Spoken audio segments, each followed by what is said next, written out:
करता है। यह व्यक्ति मरीज का इलाज करता है। माँ भगवान में विश्वास करती है।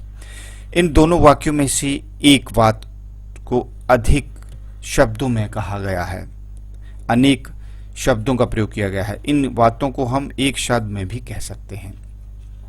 मरीज का इलाज करने वाला कौन हुआ? डॉक्टर।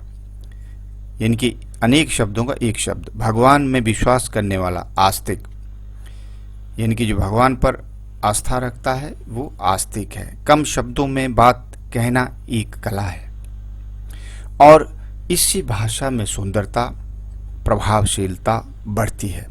इस कला को अनेक शब्दों के लिए एक शब्द प्रयोग करना कहा जाता है और अनेक शब्दों के लिए एक शब्द के कुछ उदाहरण मैं आपके सामने प्रस्तुत करूंगा।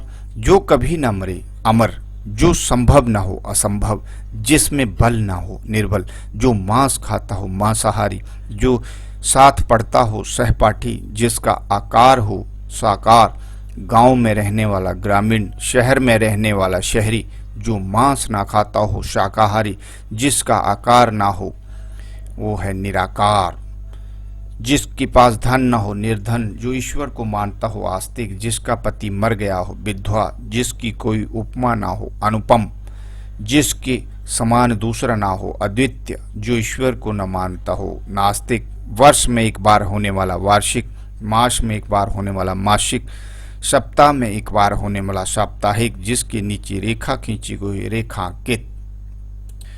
अब आपके सामने हमने सार्थक शब्दों के प्रमुख रूपों के बारे में चर्चा की, जैसे पर्यायवाची शब्द, समानार्थक शब्द, विलोम शब्द, अनेकार्थी शब्द। भाषा में जो भी शब्द समान अर्थ प्रकट करते हैं वो पर्यायवाची होते हैं और एक दूसरे के विपरीत अर्थ देने वाले शब्दों को हम विलोम शब्द कहते हैं और कुछ शब्दों में एक से अधिक अर्थ होते हैं, इन्हें अनेकार्थी शब्द कहा जाता है।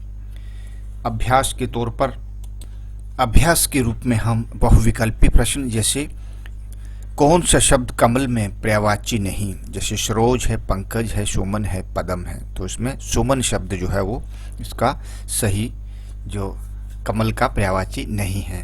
बादल का कौन सा शब्द पर्यायवाची है? मेघ है, नभ है, गगन है या अंबर है, तो मेघ इसका राइट आंसर है। जल का कौन सा शब्द पर्यायवाची नहीं है?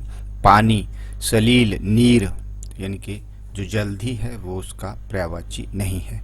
किस भाग के सभी शब्द पर्यायवाची नहीं? आग, अग्नि, अनल, पर्वत, पहाड़, गिरी, पुत्र, सुता, लड़की, वायु, पवन, समीर। किस भाग के